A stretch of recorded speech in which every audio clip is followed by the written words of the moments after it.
Donc on va continuer cette interview avec vous. À présent, on s'intéresse à ce qui est en cours en Guinée, le débat autour de la nouvelle constitution qui va être élaborée.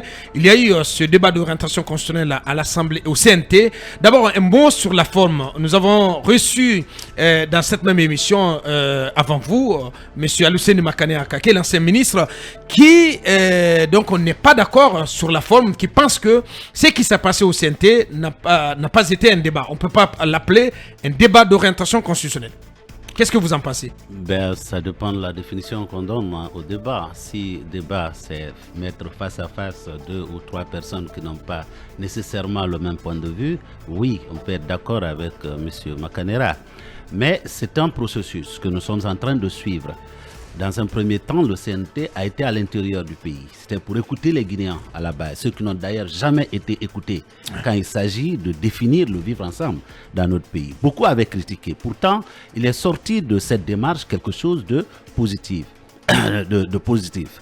Ensuite, il y a eu le constitutionnalisme, où on a fait appel aux spécialistes. Cette fois-ci, oui, le symposium sur le constitutionnalisme. Bien. On a fait appel aux spécialistes qui sont venus, qui ont parlé de toutes les doctrines nécessaires. C'était entre universitaires. Ça a permis aux conseillers du CNT de comprendre un peu quand on parle, n'est-ce pas, de régime politique, de ceci. À la fin, on apprend qu'une centaine de propositions, donc venant de ces éminences grises, a été recueillies. Voilà. Et puis après, on demande aux Guinéens de s'exprimer. Après tout, c'est des Guinéens qui sont des payeurs. C'est eux qui payent la note. Quand on crée des échelons de pouvoir, quand on crée des institutions, ces institutions, ces échelons de pouvoir sont animés par des hommes et des femmes qui ne le font pas gratuitement. Bien. Et ça en demande d'ailleurs assez.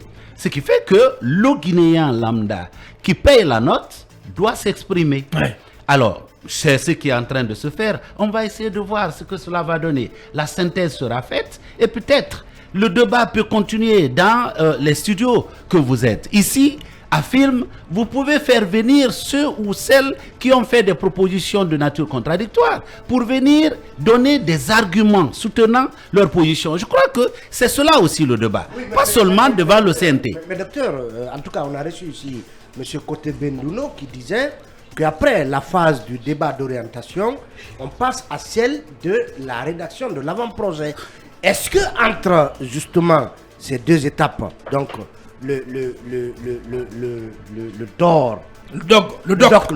débat d'orientation constitutionnelle et la rédaction de l'avant-projet, est-ce que les tendances qui ont été recueillies, les grands sujets qui ont été recueillis ne méritent pas à nouveau d'être débattus pour les affiner davantage avant que des spécialistes se mettent à transcrire les différentes propositions sous forme d'avant-projet? Il ne faut pas oublier qu'il y a une démarche citoyenne qui se fait parallèlement où les Guinéens continuent de s'exprimer.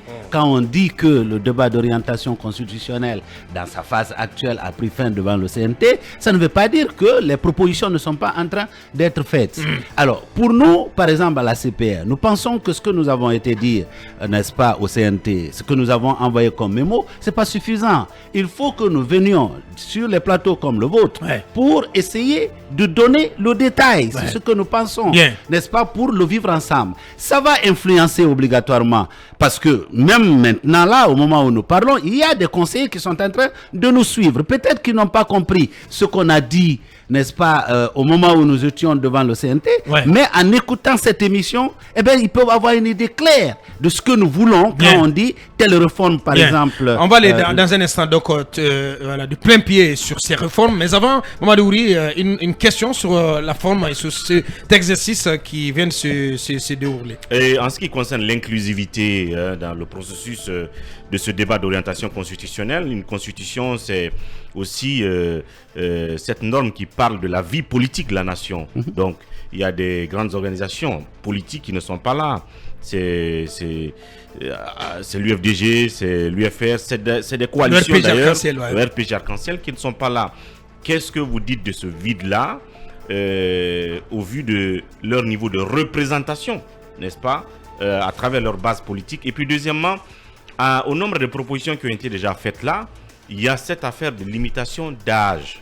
Vous êtes américain par ailleurs, Et donc, c'est Joe Biden qui est votre président en ce Bien. moment. J'ai vécu aux États-Unis. C'est un ancien de la NGR. Voilà, vous êtes tous d'ailleurs anciens de la NGR. Vous n'avez pas la nationalité. Bien sûr. Voilà. Ça, c'est le petit secret qu'on n'a pas voulu dévoiler. Il est canadien. C'est des anciens de la NGR. Bien sûr. Bien sûr. Où il a commencé là. J'ai activement milité. Avec docteur, bien sûr. C'est mon ami. Avec Savani, avec Moïse, Absolument. etc. Absolument. Abakar Kamara. Bien sûr, voilà. Bien sûr. Oui, c'est des anciens de la NGR. Bien sûr, des militants, des cadres. Mais c'est pas caché. Bien sûr. C'est pas caché, mais ils assument. Ne soyez pas surpris. Mais non, le problème. Ne soyez pas surpris si un jour je reviens à la politique. Bien. À travers la NGR. Parce que j'ai commencé par ça, bon. En reprenant peut-être la NGR. Pas évident. J'ai toujours une manière de lui dire bonjour. J'ai dit nouvelle vision, il répond nouveau départ. Bien. C'était notre. Mamadou Ouri, prochain leader de la NGR. Attention. Attention. Bien. Donc, la limitation d'âge. Biden aux États-Unis, voilà, il a 80, je crois que c'est 80 cette année. Voilà. Donc, il aura 84 ans quand il quittera le pouvoir, si toutefois il maintient sa candidature. Qu'est-ce que vous dites de cela aussi? D'abord, Biden qui est tombé sur une scène. Il a trébuché. Biden n'est pas le seul, il y a beaucoup qui tombent. Alors, commençons par nos collègues qui ne sont pas là. Les grands absents. Encore une fois, c'est une perte pour tout le monde parce que le souhait... Non, c'est une perte pour la République.